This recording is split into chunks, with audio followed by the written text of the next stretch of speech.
Good afternoon, everybody, and welcome to this service today.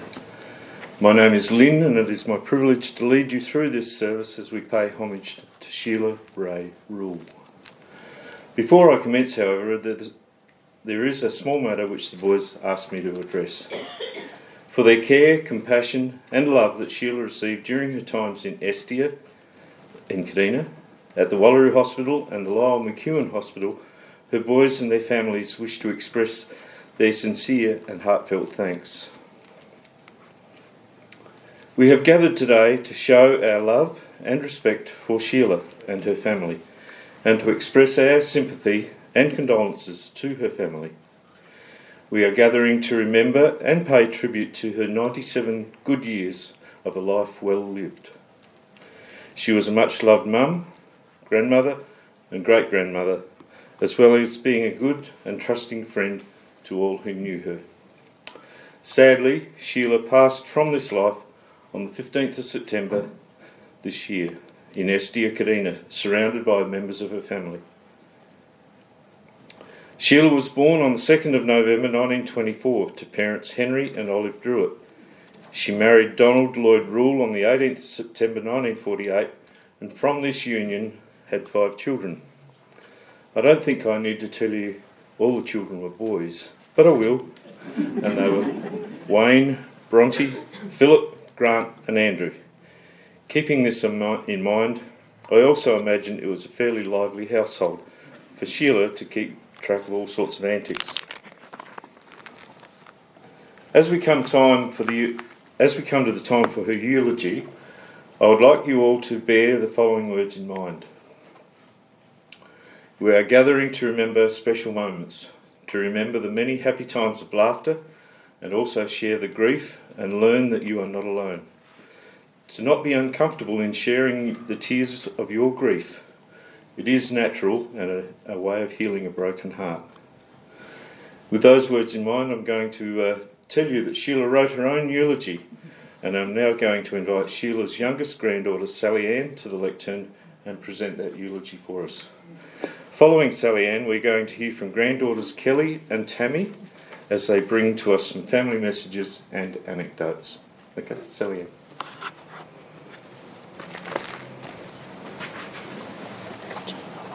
Oh, you all right? Good.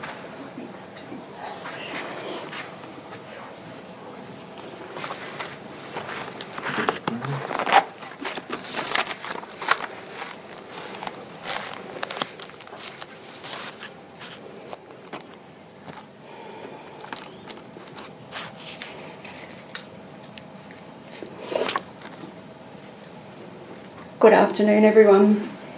Thank you for being here to celebrate the beautiful life of our mum, Nana, great Nana, and friend Sheila Ray Rule. My name is Sally Ann and I'm the youngest of Nana's granddaughters. It's a privilege to have this job today. With such a big family and long life to reflect upon, we have a few readings to get through, so please bear with us as we get through them all.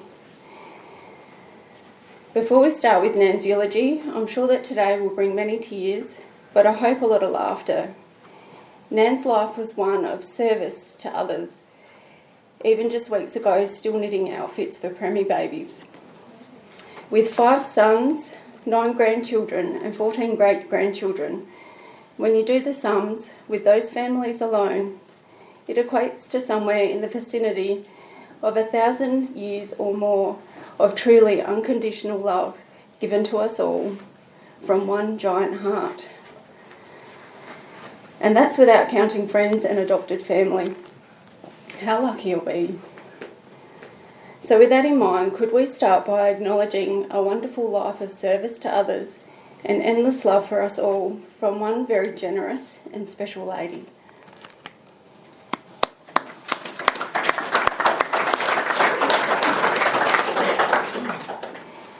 Nan's eulogy was written by Nan herself. She started it in 2011 and finished it somewhere around 2016.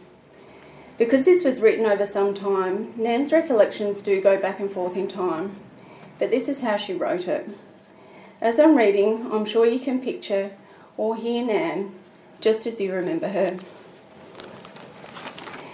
Eulogy commenced and written by Sheila herself, Monday 29th November 2011. Sheila had a brother and 4 sisters, Ron Druitt, Vauda Redding, Gwen Bowden, Lettuce Prisabella and Kath Both. Born 2nd of November 1926 and the 5th child to Olive and Ern Druitt at Sister Berry's Private Hospital, Kadina. Lived at Pascoeville and went to school, Sunday school and church until 1935 when Dad sold the farm and went to live in Watolta on the farm. Then went to school there, also Sunday school and church. We had 5 miles to drive to school in the horse and cart. Dolly, our old horse, you could tie the reins on the front of the sulky and she would take you to school. But we had to get another horse because she cut her foot badly, and we used to finish up in the bushes many a time as she'd shy at a piece of paper on the road.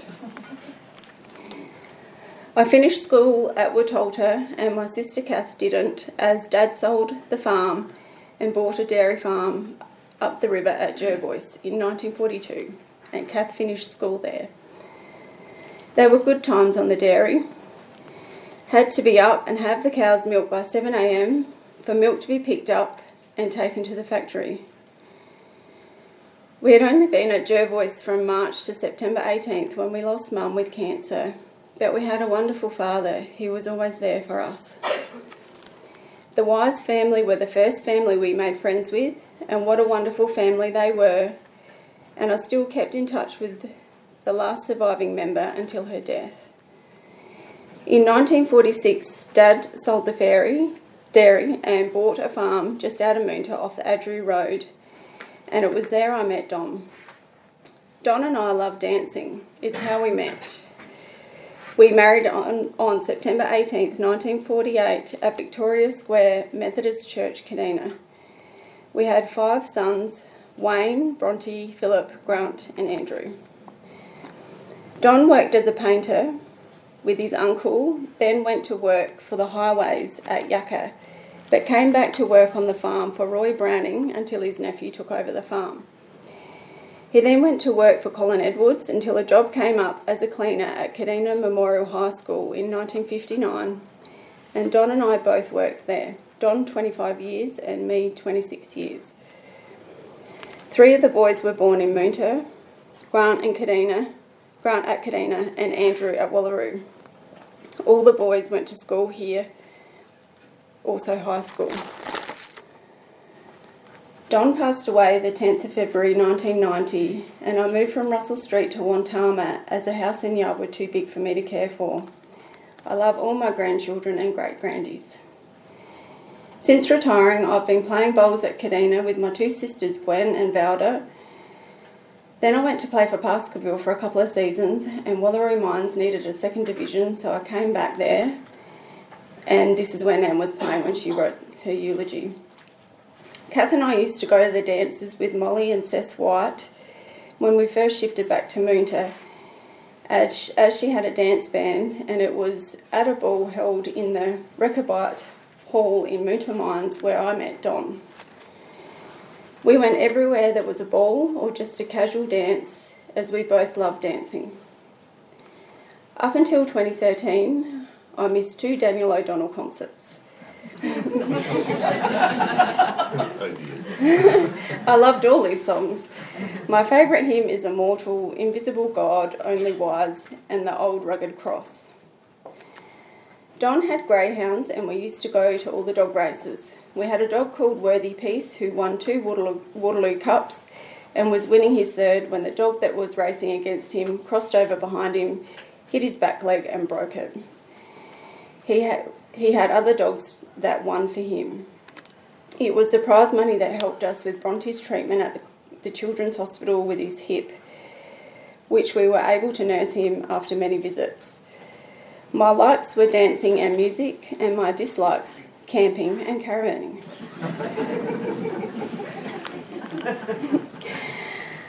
Football, Arnie, Gwen and I used to go and take the boys. John wouldn't go, as when he played he hit an umpire who grabbed him as he was running by, so that finished the game for him. I love cooking pasties for the family, And when on the farm, Brian and Helen Arthur would come out to visit. I would say, I haven't cooked any cake today, so what would you like, Brian? And he would say, a sponge. Helen and I would go down the dairy, get the eggs and fresh cream, while the men stoked the wood oven, and that's what we'd have for supper. And we had to beat it by hand. There were no electric mixers back then. Helen and I are still best friends to this day. Brian passed away in 2013. I suppose I really taught myself how to cook as Valda and Gwen had married and Leet and I had to take over. My best friends were my sisters, but especially Gwen, who was there for me when I was married and had my children. Gwen was loved by all my children. She was not only my sister, but my mother, as I was only 13 when Mum passed away. My only wish is that Don and I could have enjoyed our retirement and gone on some holidays, and with 5 boys to cook for, etc., plus some were working and their clothes had to be ironed, etc., I loved all my boys dearly, plus their wives, their children, grandies and great-grandies. There is another friend, Jenny Daniel, who picks me up and takes me out to the Vietnam vets on the first Friday of the month for dinner. Country and Western music played by the Rockabilly Rebels, lovely old-style music which we danced to. Back when we were young, farmers used teams of horses to farm. Hay was in sheaves and you would put them through a chaff cutter to munch it up and feed to the horses and cows. When seeding, you'd take the bags of grain and super out in the paddock on a wagon and horse. I can remember when we were at Watolta, Dad was seeding and we had a terrible storm. He had to stop and let the team of frightened horses go. All went home, even the stallion. I had to take the horse Dad used on the wagon to the paddock. Occasionally it would jib on me, just depending on how she felt. I couldn't ride a horse, but Gwen and Kath could. I only drove, although we had an old pony that Dad would put us all on, and if one of us fell off, she would stop until one got off and put us back on. I can remember we'd been for lunch one Sunday and we got home late. Dad said, "Come on girls, we've got to milk the cows," as they were fresh in. So we grabbed the buckets. Dad had the lantern, and as he went through the house gate, there was a snake, and Leet didn't hear him, and Gwen said, "Look out, there's a snake." And Leet jumped in the air and came down on the milk buckets. She got up and said to Gwen, "Why didn't you tell me there was a snake?"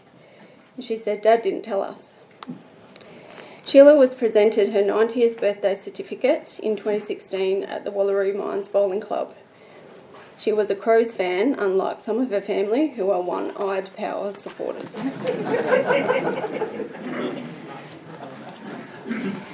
Nan lived independently in her unit at Wantama until earlier this year when she began having some health issues. She went into the Kadina Aged Care in January for a short-term stay before she decided a few months later to stay permanently. As we all know, Nan's time came to an end on Sunday 15th of September, just under 2 months short of what would have been her 98th birthday.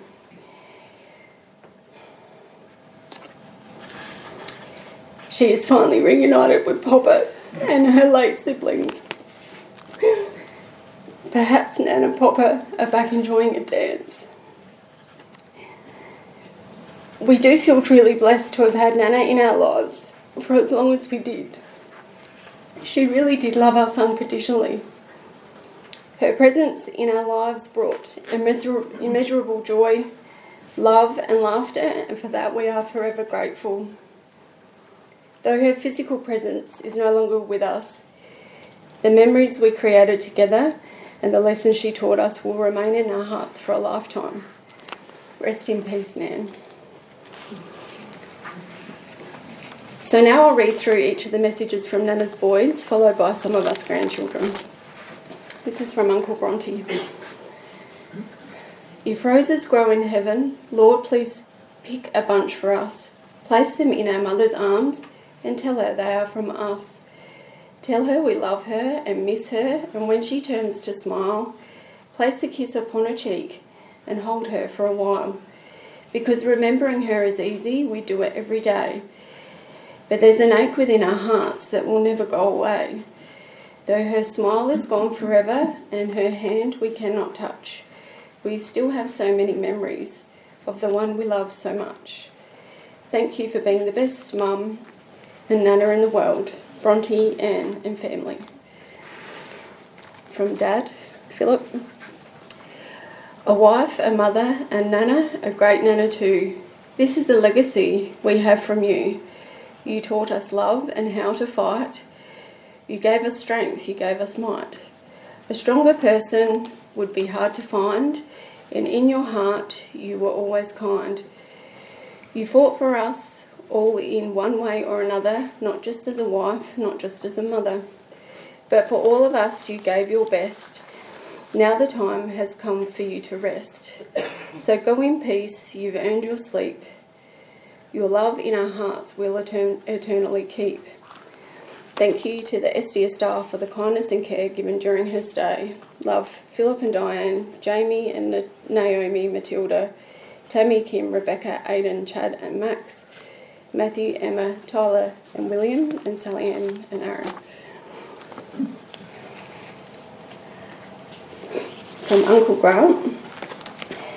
Dear Mum, what can one say about the extraordinary mother and person you were to me and my brothers?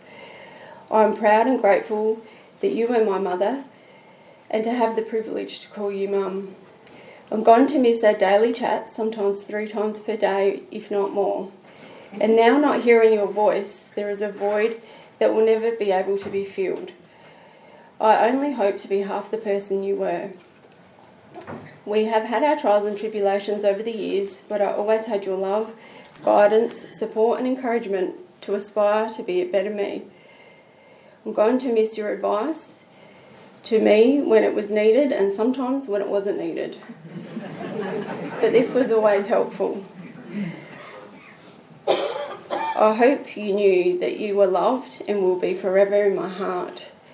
Where do we start to sing your praises, as I remember the things we talked about and did together when we were able to spend time with one another?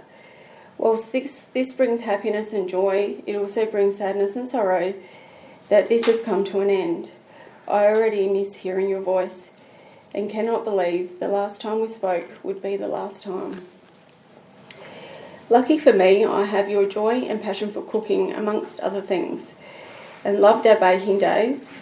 We always enjoyed learning new recipes. We enjoyed making pavlovas, sponges, cream puffs, and not to forget our pasty days, along with whatever else we tried our hand at.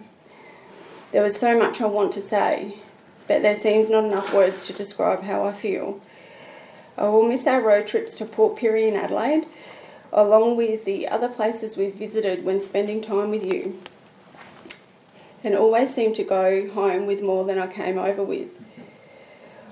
I was also remembering one of our last trips down memory lane when you were showing me where you grew up in Pascoeville and where the old Pascoeville Green Plains Cemetery was. The day we went there was the dressing of the family graves. That day I stepped into a rabbit hole at the base of a grave and went down like a sack of potatoes as you were showing me where they were. I thought that the graves were trying to swallow me. We laughed about it, but at the time it was a bit freaky.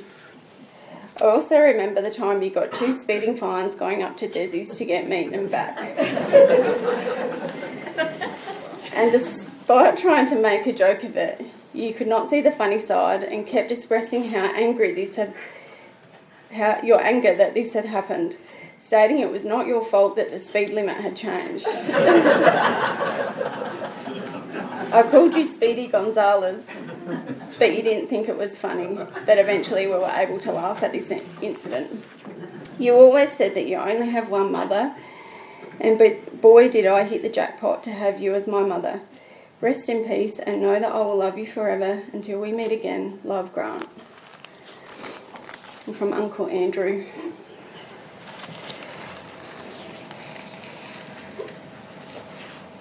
I'm not sure where to start this. You have lived your life to the fullest. You were such a proud, strong-willed lady. I'll start with the love you had for Brady. He loved his nana and spent many nights as a child playing Rummy King and enjoyed your cooking. Your warm hugs for him and the sparkle in your eye showed us the love that you had. Brady always returned home with the biggest smile. Nothing was ever too much trouble, always able to do anything needed. You were very much a family person and would do anything for any of us, even at the drop of a hat. Your love for me and guidance and ability to forgive me are some of the things I truly admired. I may not have always done what you told me, but I promise that I did listen.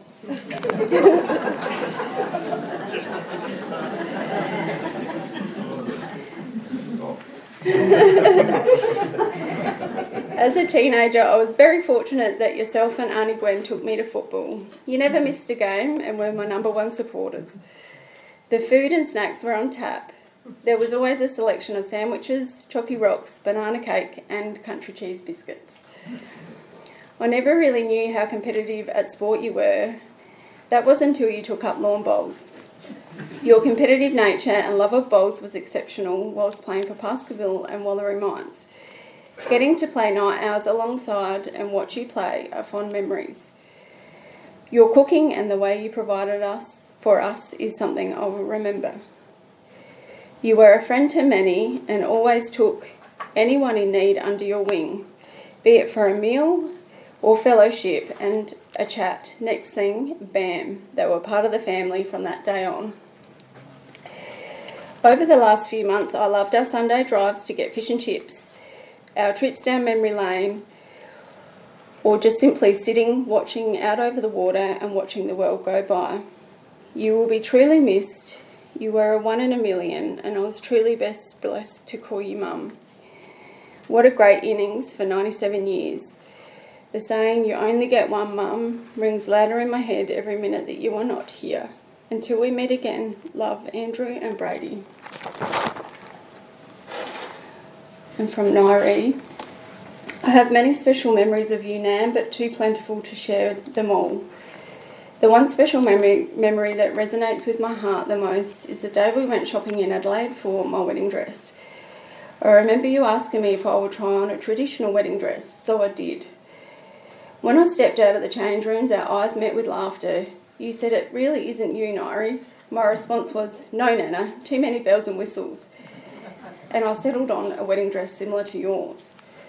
The highlight of my wedding day was when you came down to Mum and Dad's house and had family photos taken before going to the church. Our Mondays every fortnight will never be the same. It was our day together cleaning your home and lunch at 12, always lamb chops and veg. The smell of your cooking permeated through the unit and made it very hard to continue cleaning. Needless to say, Nan, your chops tasted bloody nice and not a morsel of meat left on the bone at the end of the meal. Our last time together as a family was my 50th birthday at the Wombat. I feel very fortunate you were there. Nan, you have lived a very full and rich life. Love you always until we meet again. Nairi. From Matt. My fondest memories of Nana are when we were young kids. Nana and Papa lived at 20 Russell Street in Kadina. Nana and Papa's house was always a busy place full of family and friends. We were always welcome and showered with love and affection. There was always Bobo cordial in the fridge or cream biscuits in the cupboard. It didn't matter if you were at the local footy or the harness racing.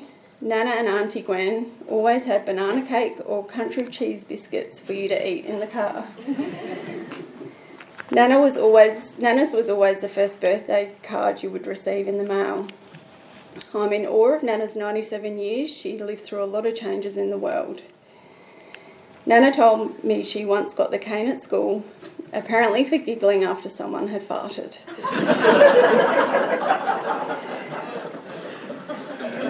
I'm glad my children were able to meet Nana and experience all the same love and affection that she has shown to me. And William's always said that Nana Rule gives the best hugs. I will miss her. From Christopher. I have many fond memories of baking on a Sunday morning at Powell Terrace. We never strayed away from the staples. There was never a need. chalky rocks, the importance of the consistency of choux pastry, and warming the eggs in the sun on the old barbecue out the back for the pav. Don't stand back when adding the sugar for the whipped cream. Get plenty in. I now bake with my girls, and some of those fundamental skills are still in the very front of my mind, albeit I might not be quite as disciplined when it comes to the obligatory taste test. There was always one rule with mixing the batter: it must only be mixed one way, otherwise you unmix the batter. I believed it for years, thinking that mixing it backwards would result in the flour and sugar separating from the wet ingredients. Such is the impression Nana left. More recently, Hayley asked Nana in a way that a 6-year-old would do, "Old Nana rule, why didn't you get married again?" Nana's response was short. She said, "I don't need to wash, iron and fold any more pairs of men's underwear." Whilst our answer was lost on Hayley, both Stace and I reflected on her answer as a reflection of the simplicity in which she lived her life and what she gave for her family. Relentless love, care and work ethic. That's all Nana needed for a content and fulfilled life. Oh, and a weekly hairdresser visit every Friday to get the hair set. And from me,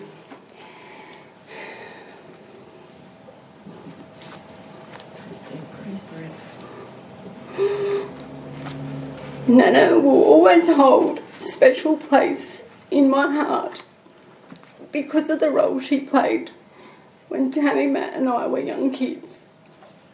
Many of my favourite childhood memories involve Nana. Most school holidays I would escape to Nan's place where we would cook, play the organ, do the washing in the old twin tub washer, or I would morph into her weekly routine, including bowls practice, outings with Auntie Gwen, the boss, and on Fridays, a weekly trip to the bank, shopping at Tom's and Desi's, and the weekly hair appointment. In recent years,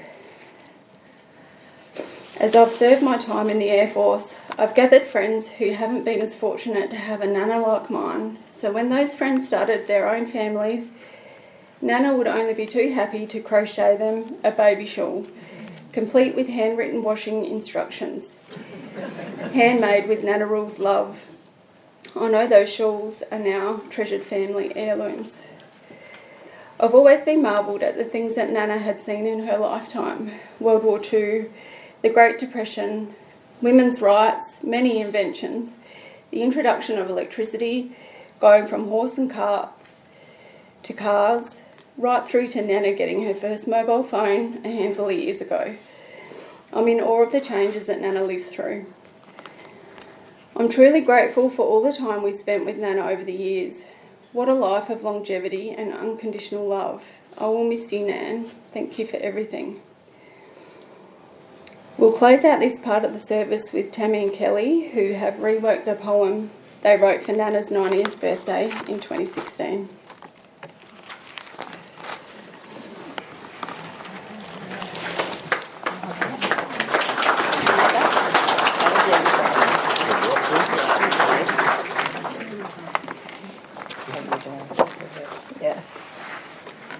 These are the memories of Sheila Ray Rule, and we'll start by saying that us grandchildren thought she was pretty darn cool.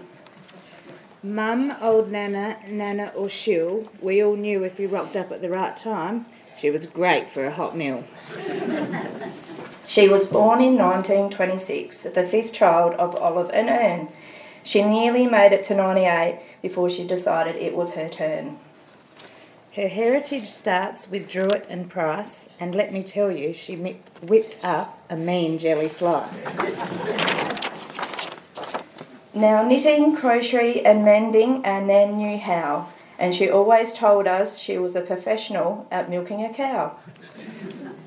Her job at home was to heat the old copper pot, and it wasn't long before she met a chap named Don. She thought he was pretty hot. They married on 18th of September 1948. Their firstborn Wayne soon came, and it wasn't long before they thought he needed a mate. Along came Bronte, a blonde-haired boy, followed by Philip, as the family needed a new toy. The three boys waved their mother off to hospital, thinking her to be ill, to be told the next morning they had a new brother, Grant, which gave them such a thrill. Last came Andrew, aka Buck, who still to this day is running amok. So there is the story of her 5 boys, whom have all grown to be very strong. If you ask Nana, she would tell you that they could do no wrong. Nan's boys will boast loudly that she's quite tame, but hell has no fury like Nan when you knock Bronte off his frame. A more patient lady there has never been seen, especially when she was giving the Kadina High School a clean. On Mondays, the family would gather for pasty night. There was plenty of raspberry bobo cordial, jam tarts, much to our delight. Nana was made with a little sugar and spice, and boy did she giggle when we slipped her a masala and ice. Wearing her pinny in the kitchen was one of her favourite places, and how could we forget her licking her hanky to wipe our faces? 1990 was the year she lost her dear Don. Luckily she had Auntie Gwen to help her march on. It wasn't long before she headed to Wallaroo Mines, and out on the green, a finer bowler and pavlova maker, still to this day, has not been seen. Auntie Gwen and Nana were like peas and corn, often spotted at Parsky footy, eating sandwiches, chocky rocks and tooting their horn. And that. Now, Nan loved a good chat and would often be seen on the phone to her family, Fowder, Leet, Kath and Geraldine. Nan played the organ and loved Daniel O'Donnell music. One night she was even spotted doing the nutbush. She was busting a move with her own unique dance action. The very next week she ended up at Wallaroo Hospital in traction. Did you know that Nan was Mitsubishi's best customer by far, especially when she bought her 48th new car? She always asked if her cars could be yellow, so Sid at IGA could find it, the poor fellow. One day Nan thought she'd quickly pop up the street. She headed to Desi's to grab a piece of meat. She thought she had made it in good time, only to find she had committed her first crime. She thought she had driven as fast as a snail, but 2 weeks later she received not 1, but 2 speeding fines in the mail. There's a story we need to share before we allow Nan to depart, about a time that Phil took her to Service SA and she let out a big past wind. Phil sat in the corner, quietly disgusted. Our innocent old Nan had finally been busted. A better mum, mother-in-law and Nana none of us have seen, so she ought to be, being born the same year as the Queen. We told Nan to stick it out to 100 so the King could send her a letter. She promptly replied, "Beggar the King. One from the Queen would have been better." There's many more stories we still haven't told. After all, she was bloody old. How lucky are we that she made 97, and now we have a guardian angel looking down on us from heaven. Love you, Nan. Love you, Nan.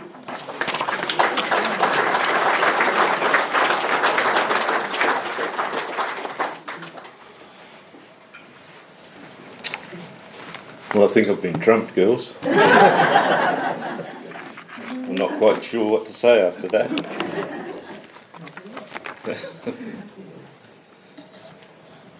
Make a jelly slice. As we come to the time for her... Oh, I'm sorry. Let me find my place. Sheila's family have now prepared a audio-visual presentation they'd like to share with us.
Oh, Danny boy,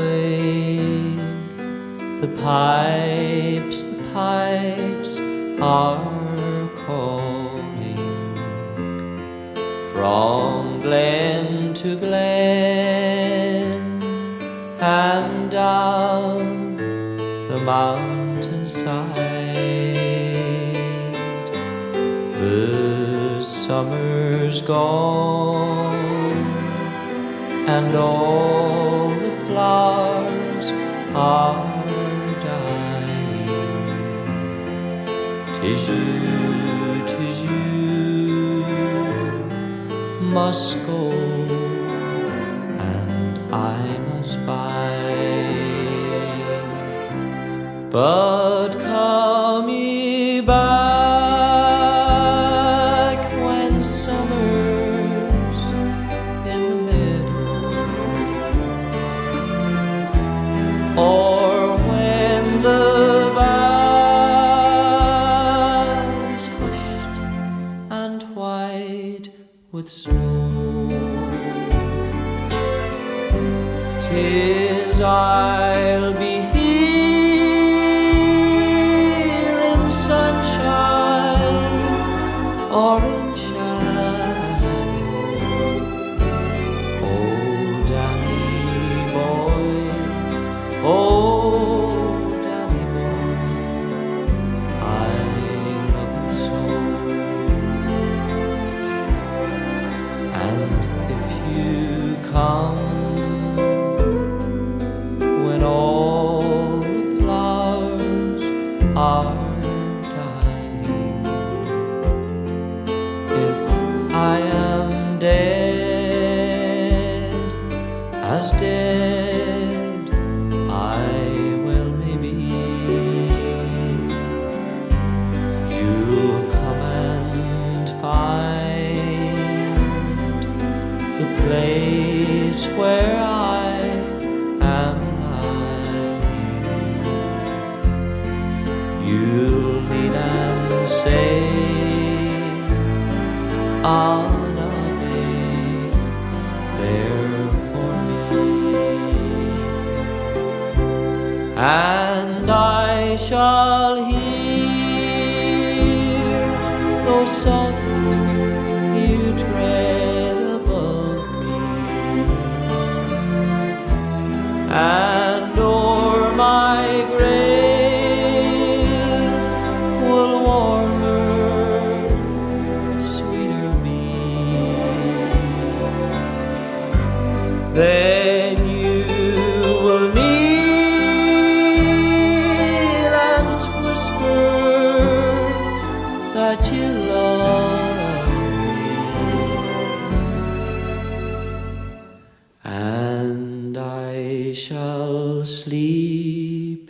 in peace until you call to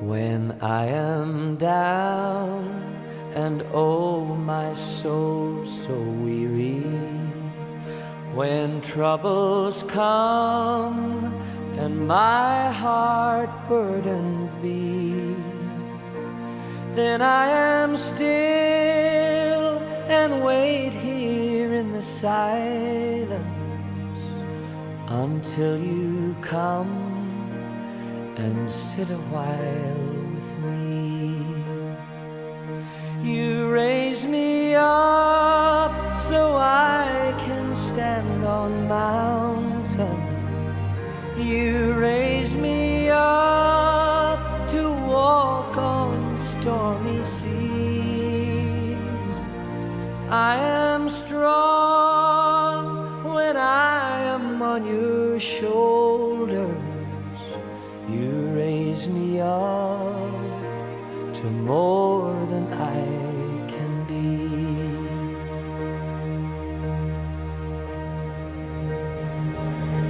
There is no life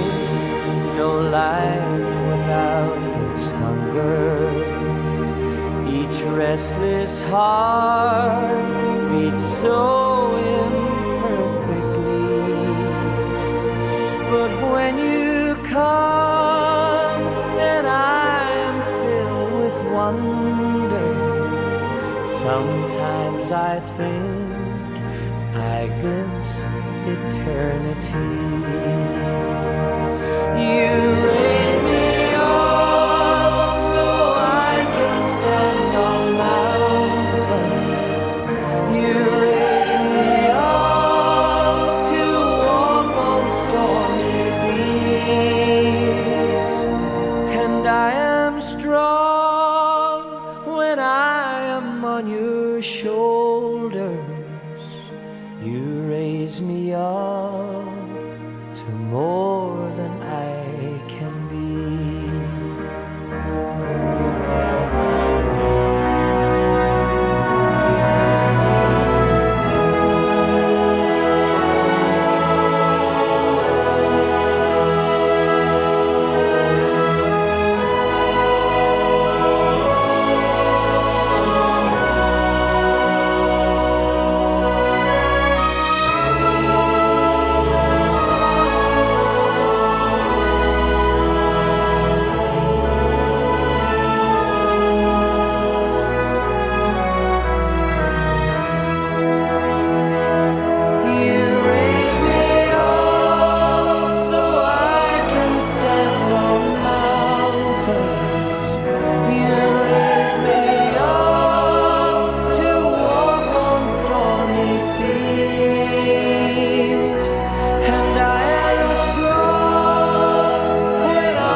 You raise me up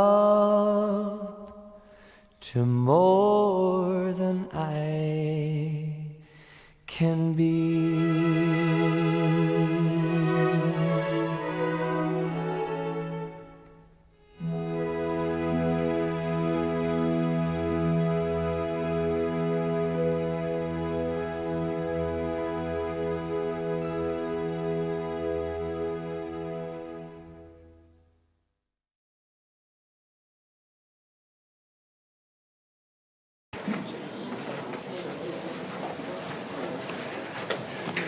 You all share some truly wonderful memories.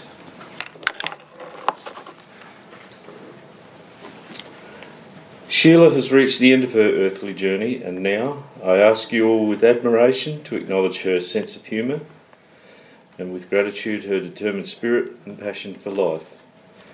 It has been a privilege to have her as part of our lives.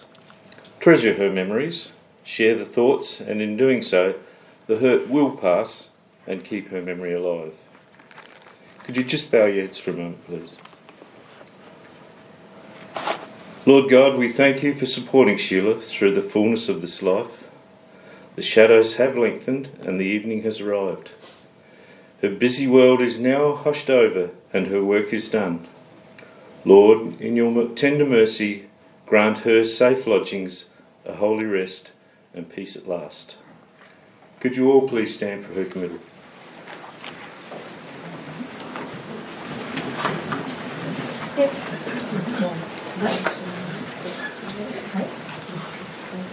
Almighty God, you have given us the true and certain hope of a resurrection to eternal life.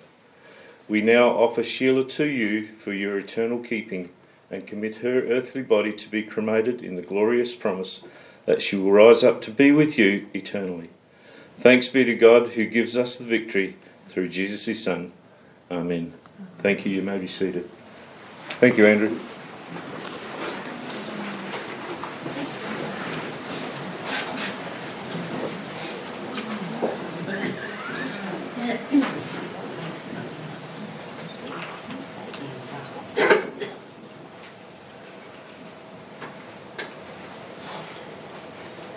Ladies and gentlemen, on behalf of Wayne, Bronte, Philip, Grant, Andrew, their family and extended family, I'd like to thank you all for the love and support you've shown by your attendance here this afternoon to say farewell to Sheila Rule.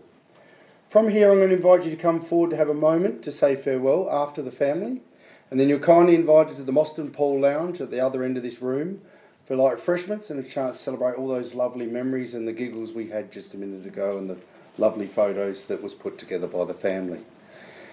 The best thing that you can do for the family is put your name in the memorial book so they know that you were here, that's so they can keep a memory that they know that you were here to support them on the day. Also, if you'd like to make a donation in memory to Sheila to the Northern York Peninsula Cancer Council, envelopes will be available at the back of the chapel at the Moston Pool Lounge.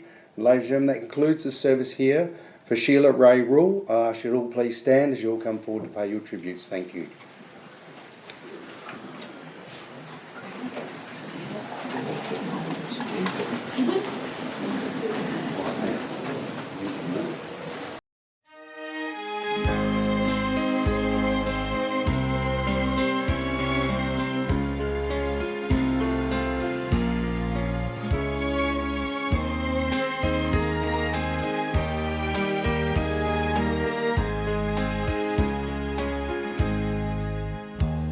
On a hill far away stood an old rugged cross, the emblem of suffering and shame. And I love that old cross where the dearest and best for a world of lost sinners was slain. So I'll cherish the old rugged cross till my trophies at last I lay down. I will cling to the old rugged cross and exchange it someday for a crown.